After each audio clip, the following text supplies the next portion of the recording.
ते 8 लाख रुपये कुठल्या आधारावर दिले, याला कुठला आधार घेऊन हे भाडं निश्चित केलं गेलं? बिल्डिंग बांधायला 1,19,00,000 रुपये लागले आणि भाडं हे 14 महिन्याचं दिलंय त्यांनी, जवळपास 1,12,00,000 रुपये दिले. आपलं हॉस्टेल जे आहे ते गाडगेनगरमध्ये आहे आणि आपण राजकमल चौकातच का ते अभ्यासिका घेतली? अमरावती में आदिवासी विद्यार्थियों के नाम पर करोड़ों रुपए के कथित घोटाले का मामला अब विधानसभा और विधान परिषद तक पहुंच गया है। सबसे चौंकाने वाली बात यह है कि जिस रकम में एक नई सरकारी इमारत तैयार हो सकती है, लगभग उतनी ही रकम केवल किराए के रूप में खर्च कर दी गई। गाडगेनगर क्षेत्र में करीब 1,19,00,000 रुपए की लागत से आदिवासी विद्यार्थियों के लिए सुसज्ज सरकारी अभ्यासिका भवन तैयार किया गया, लेकिन इस सरकारी भवन का उपयोग करने के बजाय राजकमल चौक स्थित एक निजी मॉल में अभ्यासिका शुरू कर दी गई। इसके लिए प्रतिमाह 8,06,83 रुपये किराया तय किया गया और मात्र 14 महीनों में लगभग 1,12,00,000 रुपये सरकारी खजाने से किराए के रूप में खर्च कर दिए गए। यानी सरकार ने एक तरफ करोड़ों रुपए खर्च कर अपनी इमारत बनाई और दूसरी तरफ लगभग उतने ही करोड़ रुपए निजी इमारत के किराए में भी बहा दिए। इसी गंभीर मामले को विधानसभा में आमदार सुलभाताई खोड़के और आमदार हरीश पिंपले ने उठाया, जबकि विधानसभा में विरोधी पक्ष नेते विजय वडेट्टीवार ने भी यह मुद्दा जोरदार तरीके से सदन में रखा। सदन में आमदार सुलभाताई खोड़के ने आरोप लगाया कि आदिवासी विद्यार्थियों की मांग के बाद अभ्यासिका बनाने का निर्णय लिया गया था। अमरावती वसतिगृहातले जे विद्यार्थी होते त्यांनी आंदोलन केलं 3/12/24 रोजी आणि आयुक्त कार्यालयात विभागीय आयुक्ताच्या माध्यमातून त्या ठिकाणी मीटिंग घेण्यात आली आणि मीटिंग घेतल्यानंतर त्या ठिकाणी विद्यार्थ्यांची मागणी असताना वसतिगृह देण्याचे त्या ठिकाणी सूचना देण्यात आल्या। इसके लिए सरकारी निधि से भवन भी तैयार कर लिया गया, लेकिन जानबूझकर उसका उपयोग नहीं किया गया और निजी मॉल में अभ्यासिका चलाने का निर्णय लिया गया। आदिवासी भागाची जागा होती आणि त्या ठिकाणी जागेवर बांधकामाला शासनाने मंजुरात दिली आणि जवळपास 1,19,00,000ची ती बिल्डिंग त्या ठिकाणी मंजुरात झाली आणि त्या ठिकाणी डिसेंबर 24 मध्ये, म्हणजे खरी गंमत इथेच आहे की डिसेंबर 24 मध्ये ही बिल्डिंग पूर्ण झालेली होती आणि या ठिकाणी 3/12/24 म्हणजे डिसेंबरमध्ये पूर्ण झाली होती मागणी। ही 3/12 म्हणजे डिसेंबरमध्येच मागणी केली आणि मागणी केल्यानंतर सुद्धा या ठिकाणी अमरावतीच्या कार्यालयाने त्याच्याकडे दुर्लक्ष करून भाड्याची जागा मागितली।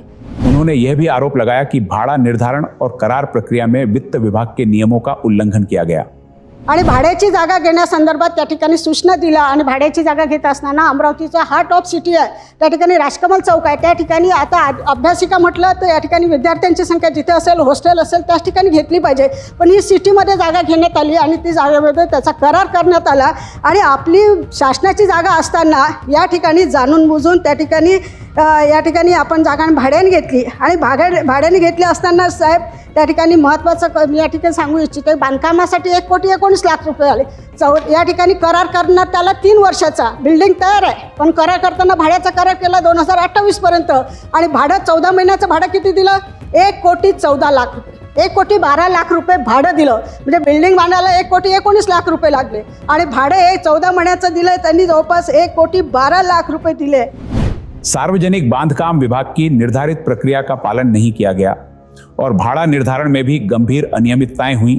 त्या ठिकाणी आपण बघतोय की भाडं किती दिलं साहेब? 8,24,000 रुपये महिना आणि अभ्यासिकामध्ये 100ची कॅपॅसिटी असली पाहिजे, त्या ठिकाणी होते त्या ठिकाणी विद्यार्थी कमी 5 ते 10% असायला पाहिजे, फक्त 2 विद्यार्थी होते।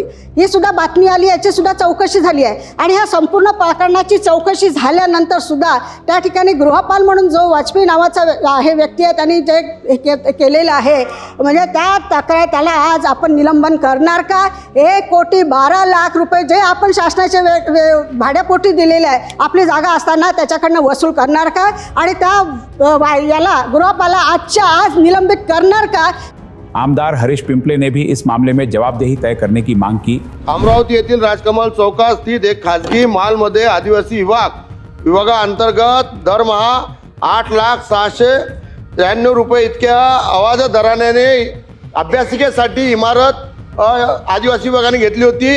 हे इमारत कोण्या मालकाची आहे? पहिला हा प्रश्न आहे। या इमारतीमध्ये 16 महिने किती विद्यार्थ्यांनी अभ्यास करण्यासाठी अभ्यासाला तिथं गेले होते आणि जिथं आपलं हॉस्टेल आहे तिथं आपली अभ्यासिका असली पाहिजे। तर का आपलं हॉस्टेल जे आहे ते गाडगेनगरमध्ये आहे आणि आपण राजकमल चौकातच का ते अभ्यासिका घेतली असा माझा तिसरा प्रश्न आहे. आणि याच्यात फौजदारी गुन्हा दाखल करायला पाहिजे, याच्यात फसवणूक झालेली आहे. जबकि विधानसभा में विजय वडेट्टीवार ने प्रश्न उठाते हुए पूरे प्रकरण की निष्पक्ष जांच और जिम्मेदार अधिकारियों पर कार्रवाई की मांग की. खरं तर इतका 8 लाख रुपये भाडं हे कुठल्या आय डीवरून झालं, कुठल्या अधिकाऱ्यांच्या आय डीवरून हा अर्ज स्वीकारला गेला, तो अधिकारी याला जबाबदार आहे. हे भाडे करार करत असताना किंवा भाडे ठरवत असताना हे 8 लाख रुपये कुठल्या आधारावर दिले, याला कुठला आधार घेऊन हे भाडं निश्चित केलं गेलं. अध्यक्ष महोदय, म्हणून प्रश्न असा आहे की हा 8 लाख रुपये भाडा आला कसा, कुठून आला, कुणाच्या अधिकाऱ्यांच्या आय डीवरून हा अर्ज स्वीकारून हे भाडे करार केला गेला. ही इमारत अधिकारी यांच्या नावाने आहे का, कुठल्या अधिकाऱ्यांच्या नातेवाईकाच्या नावाने आहे का, त्यांचा याच्या संदर्भात आपण तपास केला आहे का. जो अधिकाऱ्यांच्या जवळच्या नातेवाईकाच्या नावाने जर ही इमारत असेल तर त्या अधिकाऱ्यावर सुद्धा आपण कारवाई करणार का, हा दुसरा प्रश्न आहे. भाडे निश्चिती कोणत्या आय डीने करण्यात आलं हे मी तुम्हाला विचारलं आहे. त्या अधिकारी तो सुद्धा जबाबदार आहे ज्या आय डीचा वापर करून हे अर्ज घेतलेला आहे. हे कोणाच्या आय डीवरून झालं आणि अधिकारी आणि जे काही इथे या इमारतीमध्ये 8 लाख रुपये भाडा देऊन कोणत्याच मुलाचा काही फायदा झाला नसेल तर केवळ हे खालचे अधिकारी जबाबदार नाहीत. 8 लाख रुपये भाडे करत असताना तिथला प्रादेशिक अधिकारी, आदिवासी अधिकारी हा जबाबदार नाही असं आपलं म्हणतं का? जर तो दोषी आहेच असं आमचं मत आहे, म्हणून त्याच्यावर कारवाई करणार. सबसे महत्वपूर्ण बात यह रही कि आदिवासी विकास मंत्री डॉक्टर अशोक उइके ने स्वयं सदन में स्वीकार किया कि जांच समिति की रिपोर्ट में 100% अनियमितता सामने आई है. आयुक्त कार्यालय अमरावती अंतर्गत अभ्यासिकेच्या बाबत ताईने जे प्रश्न विचारले, विद्यार्थ्यांनी मोर्चा काढला होता, तिथं अभ्यासिका सुरू करणं अनिवार्य होतं. तातडीनं एखादी रेंटेड बिल्डिंग घेणं हे गरजेचं असल्यामुळे जिल्हाधिकाऱ्यांनी आणि तिथल्या RDCने सूचना दिल्याप्रमाणे तिथल्या गृहपालाने यांनी ती बिल्डिंग पाहिली. जाहिरातीला जास्त वेळ लागत असल्यामुळे एका पेपरला बातमी देऊन चांडक नावाच्या व्यक्तीने अर्ज केला. 100% अनियमितता झालेली आहे. त्यामुळे प्रथमदर्शनी असं लक्षात येते की अनियमितता झालेली आहे. मंत्री ने बताया कि 11 मई 2026 को गठित जांच समिति ने 29 मई 2026 को अपनी रिपोर्ट सौंपी, जिसमें गंभीर गड़बड़ियां उजागर हुई.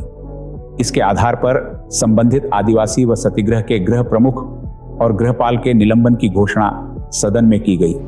परंतु करारनामा जो झालेला आहे, 3 वर्षाचा करारनामा झाला असला तरी तो कुठल्याही प्रकारची त्याला वैधता नसल्यामुळे 100 रुपये स्टॅम्प पेपरवर करारनामा झाला. आणि त्यांना आम्ही सांगितलं की तुम्हाला आता तुमची आम्ही भाड्याची बिल्डिंग ठेवणार नाही, कारण ती परीक्षेची वेळ होती, त्यामुळे आम्हाला अभ्यासिका सुरू करणं गरजेची होती. परंतु पैसेसुद्धा त्याला दिलेले नाही, भाड्याचे पैसे कुठे दिलेले नाही. परंतु 100% कुठल्याही प्रकारचं नुकसान न झालं पाहिजे, विद्यार्थी केंद्रबिंदू समजून विद्यार्थ्यांच्या हितासाठी तातडीनं अभ्यासिका सुरू करून विद्यार्थ्यांची सोय उपलब्ध केली. आणि दुसरा भाग असा की जे गृहपाल आहे वाजपेयी त्यांना निलंबित केलेलं आहे. साथ ही मंत्री ने यह भी कहा कि यदि आगे की जांच में अन्य अधिकारी दोषी पाए जाते हैं तो उनके खिलाफ भी कार्रवाई की जाएगी. आणि दुसरे सुद्धा ज्याने गृहप्रमुख श्री गायत्री पटेल यांना सुद्धा निलंबित केलेलं आहे. त्यामुळे कुठल्याही प्रकारची अडचण नाही आणि 100% अनियमितता झाली याच्यात लक्षात येत आहे. लेकिन कहानी यहीं खत्म नहीं होती. लेकिन जब सिटी न्यूज की टीम ने पड़ताल की तो एक और महत्वपूर्ण तथ्य सामने आया. जब हमारी टीम राजकमल चौक स्थित अभ्यासिका पहुंची तो वहां विद्यार्थियों की मौजूदगी लगभग नहीं के बराबर दिखाई दी. अभ्यासिका के अंदर दीवार पर एक आधिकारिक सूचना चिपकी हुई मिली, जिसमें स्पष्ट रूप से उल्लेख किया गया था कि 25 जून 2026 से यह भाड़े की इमारत छोड़ी जा रही है, यानी आज से ही, और विद्यार्थियों को गाडगेनगर स्थित शासकीय वाचनालय एवं अभ्यासिका में उपस्थित रहने के निर्देश दिए गए हैं. यानी जिस सरकारी इमारत के उपलब्ध होने के बावजूद निजी मॉल में करोड़ों रुपए खर्च किए गए, आखिरकार विद्यार्थियों को उसी सरकारी परिसर में स्थानांतरित करने का निर्णय लिया गया. इतना ही नहीं, मौके पर रखे उपस्थिति रजिस्टर का अवलोकन करने पर भी 25 जून 2026 की तारीख में बहुत कम विद्यार्थियों की उपस्थिति दर्ज दिखाई दी. यह तथ्य सदन में किए गए उस दावे को भी मजबूती देता है जिसमें अभ्यासिका में विद्यार्थियों की औसत उपस्थिति मात्र 5 से 10% होने की बात कही गई थी। इसके बावजूद मार्च 2028 तक का लंबी अवधि का करार किया गया। अब सवाल यह है कि यह इमारत किस प्रक्रिया से चुनी गई? क्या इसके लिए टेंडर या सार्वजनिक विज्ञापन जारी किया गया था? इस प्रक्रिया में कुल कितने प्रस्ताव प्राप्त हुए थे? जब गाडगे नगर में सरकारी अभ्यासिका भवन तैयार था तो हॉस्टल से कई किलोमीटर दूर राजकमल चौक में अभ्यासिका शुरू करने का निर्णय किसने लिया? निजी मॉल के साथ किया गया करार किस अधिकारी ने मंजूर किया? हर महीने लाखों रुपए का भुगतान किस आधार पर किया जाता रहा? यदि विद्यार्थियों की उपस्थिति केवल 5 से 10% थी तो जनता के करोड़ों रुपए खर्च करने की अनुमति किसने दी? जांच समिति ने 100% अनियमितता पाई है तो क्या केवल गृहपाल और गृह प्रमुख ही जिम्मेदार हैं या इस फाइल पर हस्ताक्षर करने वाले वरिष्ठ अधिकारी भी जवाबदेह हैं? यदि शासन को 1 करोड़ 12 लाख रुपए का नुकसान हुआ है तो यह राशि किससे वसूल की जाएगी? और सबसे बड़ा सवाल, जब विधानसभा में आमदार सुलभाताई खोड़के, आमदार हरीश पिंपले और विधानसभा में विजय वडेट्टीवार इस मुद्दे को उठा रहे थे, तब तक संबंधित अधिकारियों पर कार्रवाई क्यों नहीं हुई? क्या यह केवल प्रशासनिक लापरवाही थी या फिर आदिवासी विद्यार्थियों के नाम पर सरकारी धन के दुरुपयोग का एक बड़ा मामला है? फिलहाल मंत्री ने कार्रवाई की घोषणा कर दी है, लेकिन अमरावती की जनता यह जानना चाहती है कि करोड़ों रुपए के इस कथित घोटाले का असली जिम्मेदार कौन है और सरकारी खजाने को हुए नुकसान की भरपाई कौन करेगा? सिटी न्यूज़ चैनल की इस विशेष पड़ताल में आगे भी कई और खुलासे हो सकते हैं।